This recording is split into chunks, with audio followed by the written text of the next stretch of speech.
Did you know there is a common footwork pattern that players struggle with coming out of their serves when they're hitting their forehand? And I want to break it down for you today, show you exactly what's going wrong and what you can do to correct it.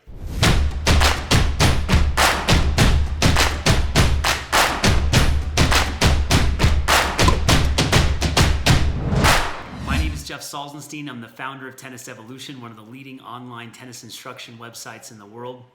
And I'm so passionate about helping players get better. And one of the things I'm passionate about is footwork. And some players, or some people have been calling me the footwork maestro or the king of footwork. And it's only because I've been studying it for so many years and I see what the pros are doing, and I see that club players and junior players are really struggling in this area, and I want to clear it up. So today we're going to cover this concept of hitting a serve and being able to move efficiently on the forehand side, specifically with the forehand where you're running around your backhand to hit a forehand. This is a footwork pattern you need to develop if you want to keep going to the next level. So let's jump into this lesson right now. All right, so this is a high-level player. This is a player that does a lot of great things. He's developed his serve. He's getting a lot better. Let's watch this point.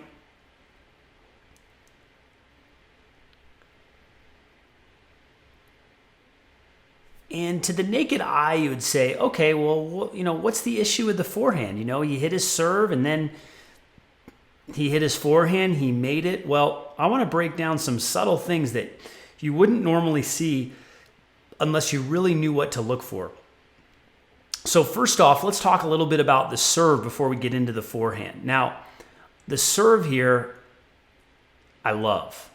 Now, it's not exactly how I teach technique on the serve, but this is an example of how I adjust to students that I help. So you can see there's not a lot of turn there as the ball's releasing, but I like his stance. And then when he gets into this position, I'd like to see this tossing arm staying up a little longer when he hits trophy, but I really like his turn.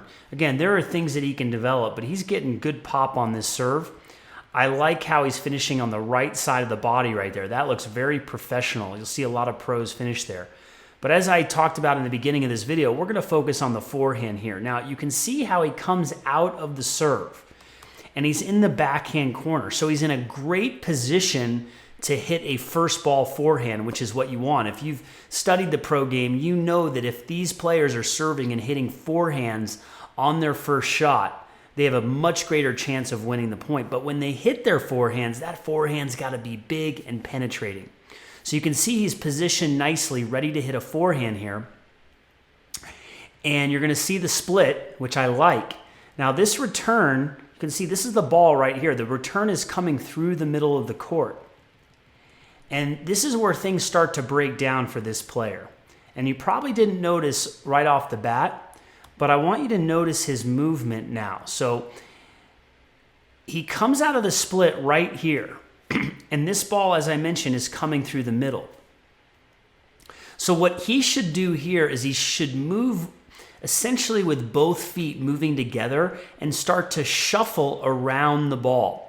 But what he does is he almost takes individual steps. So watch this. He drops steps right there. So I would call that step one.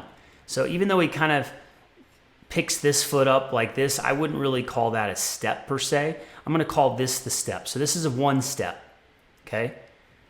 This is two step, almost like he's going to step into the ball. Then he picks the foot up again. That's a third step, and that's a fourth step right there. And by the time he hits the ball, you can see how jammed he got.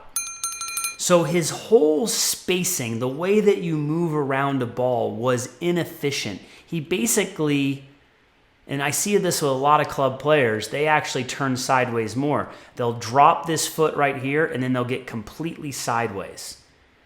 And this is right here, this move, this drop step and almost getting sideways is where his spacing is going to be off. What he should have done is when he saw this ball, now I realize this ball is not moving towards the backhand for him to shuffle around it with a true inside out. But what he could have done is he could have kept his stance right there.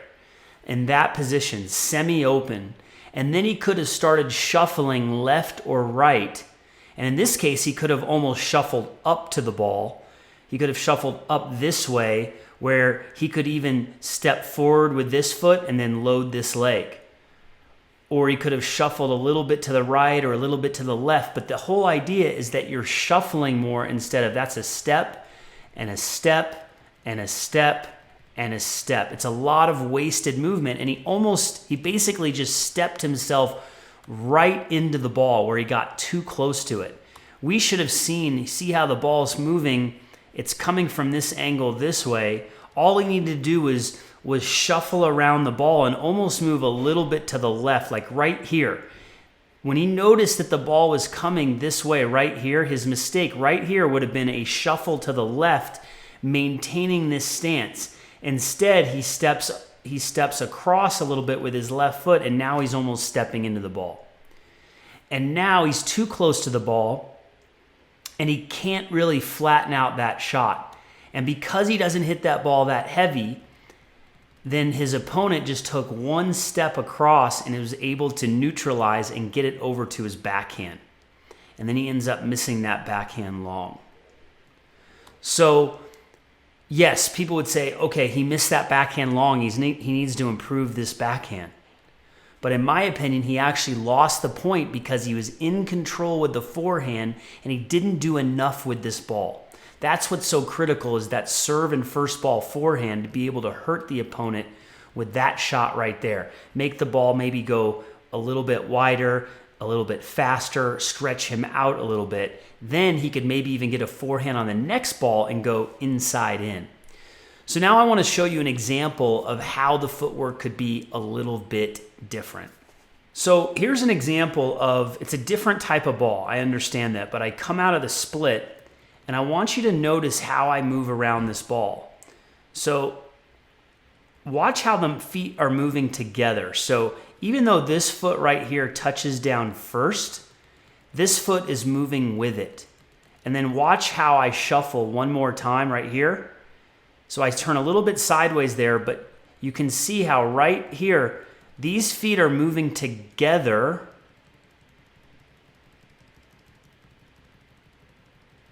And look at my stance right there. So that is what I'm talking about, is that as you're moving around the ball, you want to feel like your feet are moving together. See how, like a boxer, like they're shuffling right there. That foot touches down, and then that foot touches down. And if you compare it again to this player,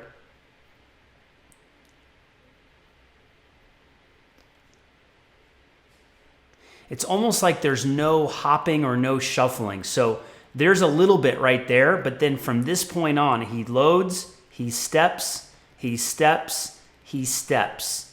And I want to see more rhythm. I want to see more timing. I want to see tennis as a dance.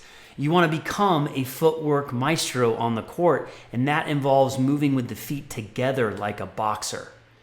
So I hope you got a lot of value out of this video today.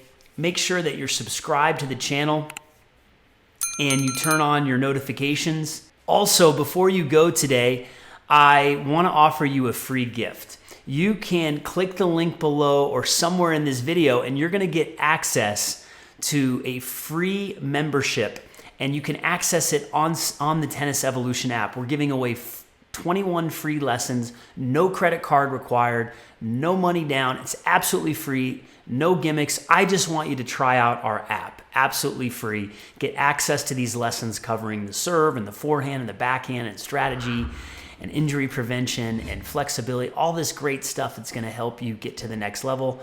And go ahead and click the link below or somewhere in this video to get started. I'm super passionate about helping players, if you can't tell by now, and I want to help you become a footwork maestro, to really understand movement and improve the rest of your game. So we'll see you at the next lesson. Thanks so much for your time today.